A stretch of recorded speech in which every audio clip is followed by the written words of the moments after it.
और बढ़ेंगे आगे। बड़ी खबर है 12 से यहां छिपा बड़ौद क्षेत्र में प्रसूता को लेने के लिए एम्बुलेंस नहीं आई। परिजन किसी तरह प्रसूता को लोडिंग वाहन में लेकर अस्पताल पहुंचे, जहां उसे भर्ती करने में अस्पताल कर्मियों ने देरी की।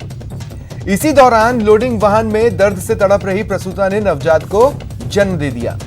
जच्चा बच्चा दोनों सुरक्षित हैं, लेकिन प्रसूता 1 घंटे तक लोडिंग वाहन में ही तड़पती रही। प्रसूता ढोलम गांव की रहने वाली है, जिसे देर रात परिजन छिपा बड़ौद चिकित्सालय इलाज के लिए लाए थे। नवजात को जन्म देने के बाद 1 घंटे तक महिला लोडिंग वाहन में ही पड़ी रही, लेकिन उसे अस्पताल में भर्ती नहीं किया गया। बाद में ब्लॉक सीएमओ के हस्तक्षेप के बाद महिला को अस्पताल में भर्ती कराया गया। और ज्यादा जानकारी के लिए बात करेंगे सहयोगी विपिन तिवारी से। विपिन, मैं सिंसियरली जानना चाहता हूं, क्या चिकित्सालय प्रबंधन की ओर से किसी तरह का कोई जवाब दिया जा रहा है इसमें?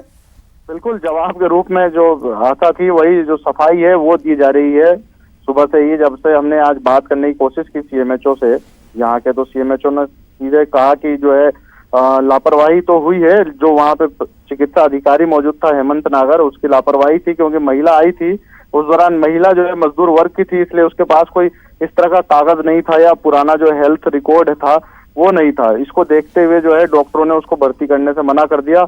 डॉक्टरों को ये लगा कहीं ना कहीं ये हो सकता है कि सीरियस केस हो या क्रिटिकल हो और ये गले की आफत न बन जाए कहीं ये केस। इस कारण जो है डॉक्टरों ने सिर्फ इस वजह से जो है वो भर्ती नहीं करा। वो उसका नतीजा ये देखने को मिला कि एक लोडिंग वाहन के अंदर जो है वो प्रसूता ने बच्चे को जन्म दिया। स्वप्निल, अब जब मामला सामने आई गया है, ब्लॉक सीएमओ को इस बारे में जानकारी है, तो किसी तरह की कार्रवाई शुरू हुई है?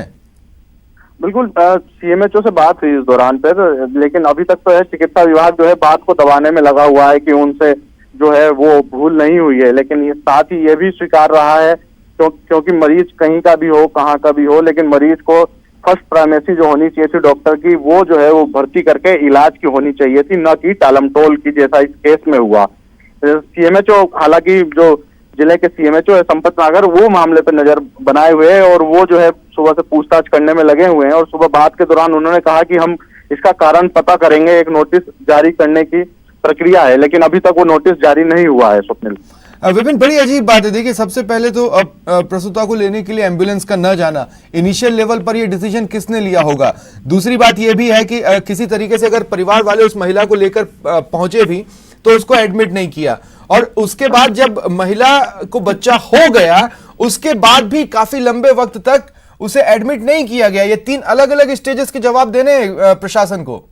बिल्कुल, ये तो तीनों ही जो ये बातें सामने आ रही है, तीनों ही जो है वो जो पेशा है डॉक्टर चिकित्सक का, वो कहीं ना कहीं शर्मसार उस पेशे को करने वाला हादसा है। क्योंकि पहली बार तो चलिए एम्बुलेंस मान लेते हैं, कोविड के टाइम में थोड़ा सा दिक्कत हो रही है एम्बुलेंस मरीजों को लाने ले जाने और इसमें बिजी होती है, तो एकाएक लेबर पेन में मान सकते हैं ज्यादा से ज्यादा कि प्रसूता वहां पर खुद से पहुंच गई है। लेकिन जैसे तैसे रात के अंधेरे में अगर ऐसी हालत में अगर कोई भगवान के रूप में नजर आता है तो वो डॉक्टर आता है। और वही हुआ जो प्रसूता जब लेबर पेन हुआ, परिजन लेके दरवाजे पर एक मान लीजिए मरीज के लिए एक तरह का मंदिर है, और जब वो मंदिर के दरवाजे पर हाथ लगाते हुए तड़पते हुए जब चिल्ला रही है कि मेरे को भर्ती कर लीजिए, मेरा इलाज कर लीजिए, उस टाइम वहां से उसको टाला जा रहा है, उसको कहा जा रहा है कि नहीं हमारा। तमाम जानकारी के लिए।